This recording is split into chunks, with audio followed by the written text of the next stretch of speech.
Line 49, Shagbark. A hickory. Our poet shared with the English masters the noble knack of transplanting trees into verse with their sap and shade.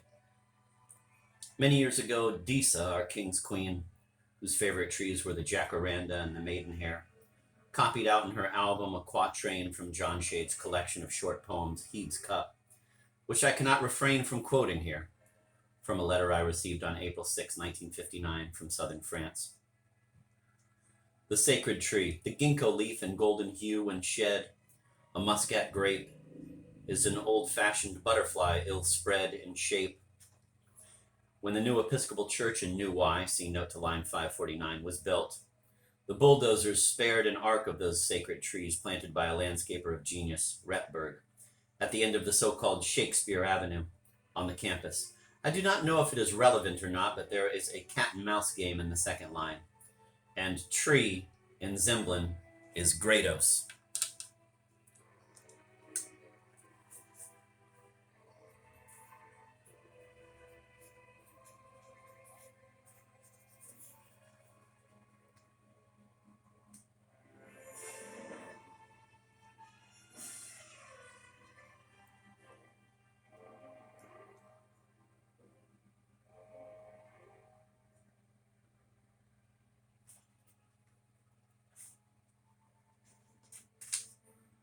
Line 57, the phantom of my little daughter's swing.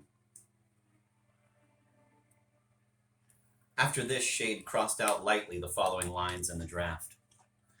The light is good, the reading lamp's long-necked, all doors have keys, your modern architect is in collusion with psychoanalysts.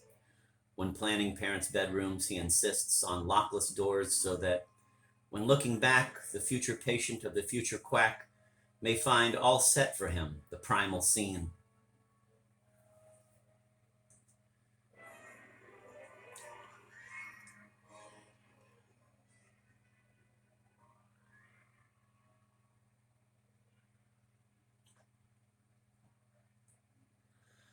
Line 61, TV's huge paperclip. In the otherwise empty and pretty fatuous obituary mentioned in my notes to lines 71 to 72, there happens to be quoted a manuscript poem received from Sybil Shade, which is said to have been, quote, composed by our poet apparently at the end of June, thus less than a month before our poet's death, thus being the last short piece that our poet wrote.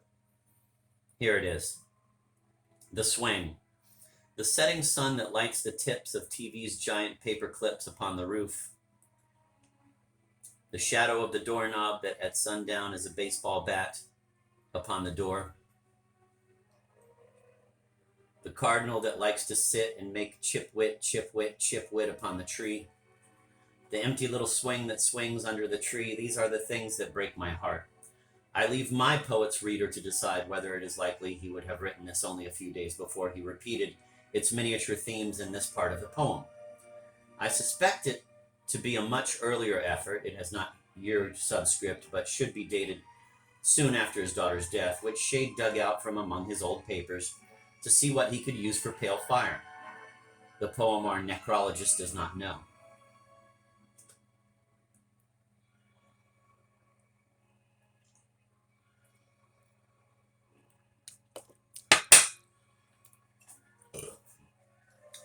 Line 62, often, almost nightly throughout the spring of 1959, I had feared for my life.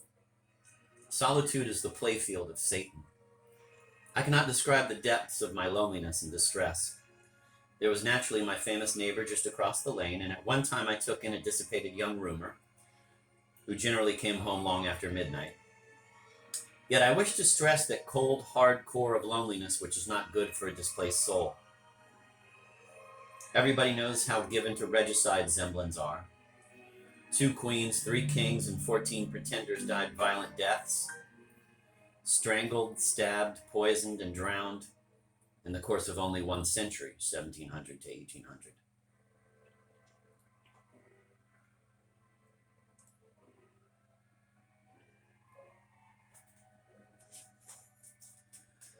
The Goldsworth Castle became particularly solitary after that turning point at dusk, which resembles so much the nightfall of the mind.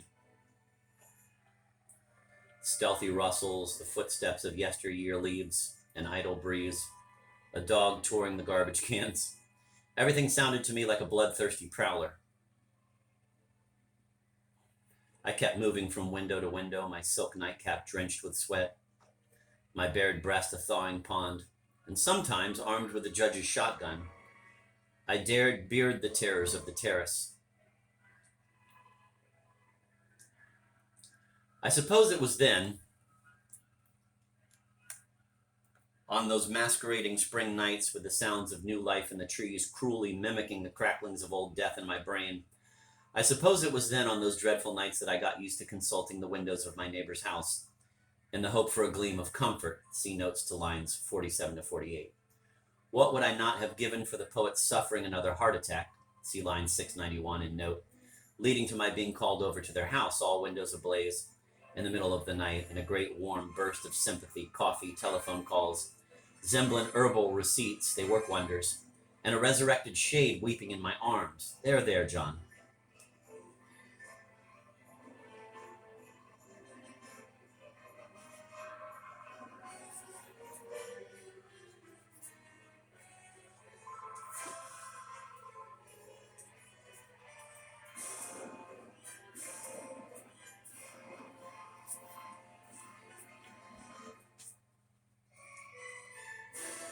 But on those March nights, their house was as black as a coffin, and when physical exhaustion and the sepulchral cold drove me at last upstairs to my solitary double bed, I would lie awake and breathless, as if only now living consciously through those perilous nights in my country, where at any moment a company of jittery revolutionists might enter and hustle me off to a moonlit wall.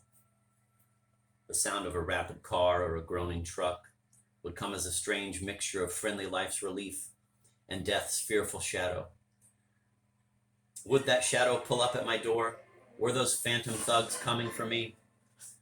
Would they shoot me at once, or would they smuggle the chloroformed scholar back to Zembla, Rodnaya Zembla, to face there a dazzling decanter and a row of judges exulting in their inquisitorial chairs?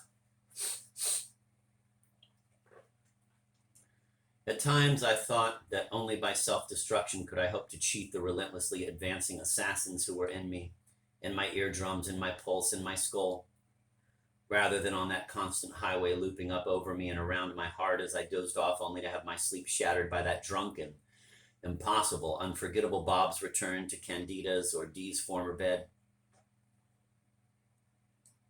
As briefly mentioned in the foreword, I finally threw him out, after which for several nights neither wine, nor music, nor prayer could allay my fears. On the other hand, those mellowing spring days were quite sufferable. My lectures pleased everybody, and I made it a point of attending all the social functions available to me. But after the gay evening, there came again the insidious approach, the oblique shuffle, that creeping up and that pause, and the resumed crepitation. The Goldsworth Chateau had many outside doors, and no matter how thoroughly I inspected them and the window shutters downstairs at bedtime, I never failed to discover, next morning, something unlocked, unlatched, a little loose, a little ajar, something sly and suspicious looking. One night the black cat, which a few minutes before I had seen rippling down into the basement where I had arranged toilet facilities for it in an attractive setting, suddenly reappeared on the threshold of the music room in the middle of my insomnia and a Wagner record, arching its back and sporting a neck bow of white silk which it could certainly never have put on all by itself.